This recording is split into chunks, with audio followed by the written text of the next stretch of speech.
De plus en plus, l'énergie solaire, ce n'est plus seulement une décision écologique. Non, c'est devenu une vraie décision financière.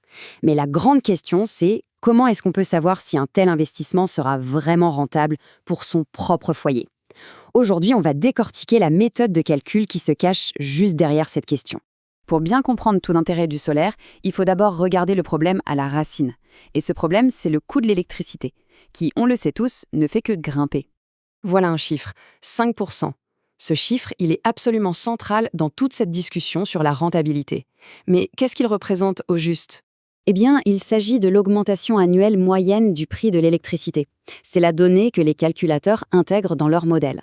Et cette hausse, elle est constante. Année après année, chaque euro qui est économisé grâce au solaire devient donc de plus en plus précieux. La question qui se pose est donc la suivante. Comment est-ce qu'on peut anticiper des gains face à une variable qui bouge tout le temps, comme le prix de l'énergie? C'est justement là que certains outils entrent en jeu. Pour avoir un début de réponse, il existe des outils en ligne. On parle de simulateurs, qui sont conçus pour donner une toute première idée, un premier aperçu de ce potentiel. Ces outils, ils fournissent une première estimation. Alors oui, c'est simplifié, mais c'est quand même assez robuste, parce que ça se base sur des données clés pour esquisser un premier tableau des gains qu'on peut espérer. Bon, alors comment ça marche exactement? On va soulever un peu le capot pour comprendre le moteur de ces estimations et pour voir si les résultats sont dignes de confiance. En fait, le calcul repose sur 3 piliers fondamentaux. D'abord, bien sûr, le soleil qu'on a là où on se trouve. Ensuite, l'évolution du prix de l'électricité, et enfin la manière dont l'énergie qu'on produit va être consommée. Logique, non? La production d'énergie, elle dépend avant tout de l'endroit où les panneaux sont installés. C'est la toute première variable, et elle est absolument cruciale. Et cette différence, attention, elle est loin d'être anecdotique. Il suffit de regarder cet exemple tiré de la source. Un panneau à Marseille peut produire jusqu'à 40% d'électricité en plus qu'un panneau identique à Lille. L'impact géographique est donc énorme. Allez, passons au deuxième ingrédient.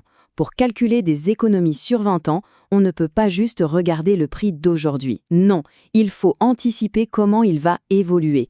Et c'est là que nos fameux 5% refont leur apparition. Cette citation de la source, elle est très claire. En intégrant cette inflation, le calcul nous montre que plus le prix de l'électricité du réseau grimpe, plus l'électricité qu'on produit soi-même prend de la valeur. Le point vraiment crucial, c'est que la rentabilité s'accélère avec le temps. Et enfin, notre troisième concept clé, l'autoconsommation. Qu'est-ce que c'est que ce mot? C'est tout simple, c'est le fait de consommer sa propre électricité au moment même où elle est produite. C'est vraiment le cœur du modèle économique. C'est vraiment ici que se trouve le moteur de la rentabilité. L'autoconsommation, ça crée de la valeur de deux manières en même temps. D'une part, chaque kilowattheure qu'on produit et qu'on consomme sur place, c'est un kilowattheure qu'on n'achète pas à son fournisseur. Et d'autre part, l'énergie produite, mais pas consommée, eh bien, elle n'est pas perdue. Elle est revendue au réseau, ce qui génère un revenu en plus. C'est cette double action qui rend le modèle si puissant. Maintenant qu'on a vu la mécanique, voyons un peu ce que la machine nous sort. Quels sont les chiffres concrets qu'un simulateur peut nous donner? Le premier chiffre, et souvent le plus impressionnant, c'est l'économie totale qu'on peut espérer sur le long terme. En général, on calcule ça sur 20 ans. C'est la somme de tout ce qu'on ne paie plus sur les factures et des revenus de la revente. Le deuxième indicateur qui est super important, c'est le temps qu'il faudra pour que les économies remboursent le coût de l'installation au départ. C'est ce qu'on appelle le retour sur investissement. Mais l'impact, il ne se mesure pas qu'en euros. Ces outils calculent aussi le bénéfice pour la planète. Ils traduisent la production d'énergie propre en quantité de CO2 évité, ou même en un nombre équivalent d'arbres plantés. Attention, avant de se lancer, il y a une chose essentielle à comprendre.